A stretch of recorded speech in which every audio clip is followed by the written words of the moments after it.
chromatic scale on C. So a chromatic scale is where we play all the sharps and flats and the natural notes, and we're playing notes semitones apart. So on the guitar, a semitone is from fret to fret.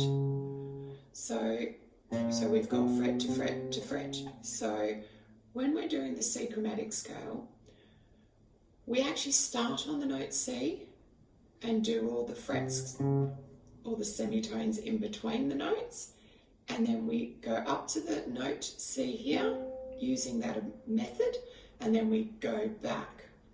But the interesting thing is that when we're actually playing the notes going up in sound, up in pitch, we actually like to label them as sharp notes. So for example, if I was going to use, let's say, the fourth string, I would go open D, D sharp, E, F, F sharp, and then I'd go to open G. But when we go in a descending order, we actually change the labeling of the note to a flat name. So I'm going to demonstrate with those same notes, but in a descending with also the language change. So remember, ascending was D, D sharp, E, F, F sharp, open G. But when we go backwards, when we come to playing it backwards, the note names change, and we call those notes enharmonic notes because they actually can have two names. So let me just show you the descending labels and sounds, and then I'll guide you through how that works, and then we'll do the scale. So descending, those notes that I just demonstrated would be obviously open G. This one would then become a G flat, F, E, E flat, open D. Let me just do that again. Open G, G flat, F, E, E flat, open D.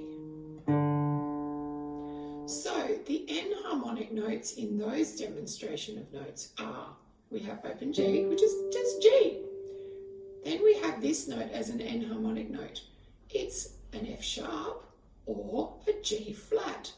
So it has two names that it could be. Normal F, normal E, and then we have another one here.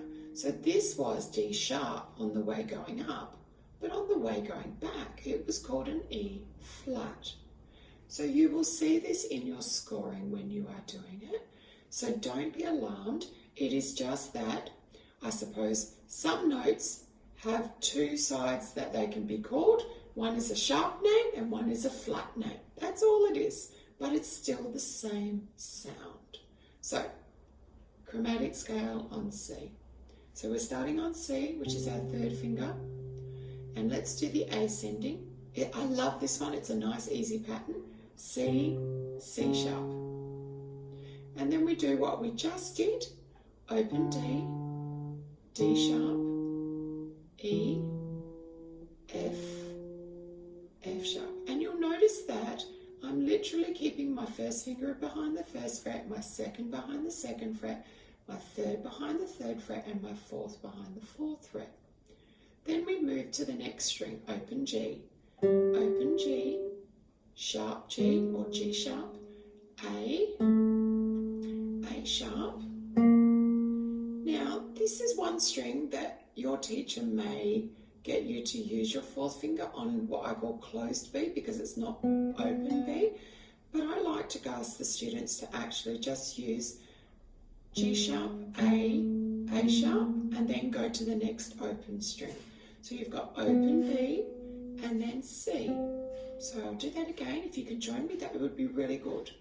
Ready? C, sharp, D, sharp, E, F, sharp, open G, sharp, A, sharp, open B, C.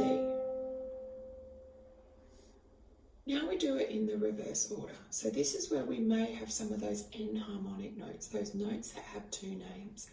So we'll go through step by step. Please join me. This is interactive. This is going to help you understand it. So C, open B. Then we go to the third string and we're going to go B flat, which is third finger, third fret, third string. B flat, that's our first enharmonic note. A flat, another enharmonic note. Open G, G flat, enharmonic note. F, E flat, open D, D flat, and stopping at C. So this is what it looks like. I'll do it slow twice through so you can join me. It's okay if the first few times you get a couple of them, just keep persisting to get one little thing better. Here we go. Ready? And C sharp, D sharp, E, F sharp, open G, G sharp, A sharp, open B, C, B, B flat, A flat, open G, G flat, F, E flat, D flat, C. Ready? And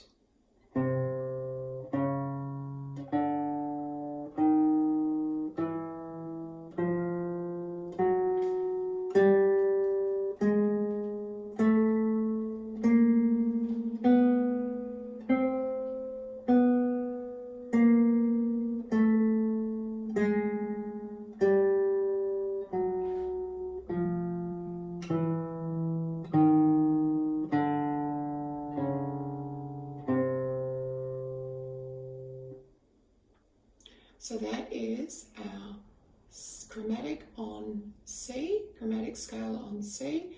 Again, it is a scale, so make sure you're doing walking fingers. There's no use of the thumb just at this stage.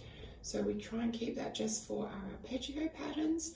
And this is just to work out our understanding of both the fretboard and also our consistency for our right hand. So have a great day and we'll see you again soon.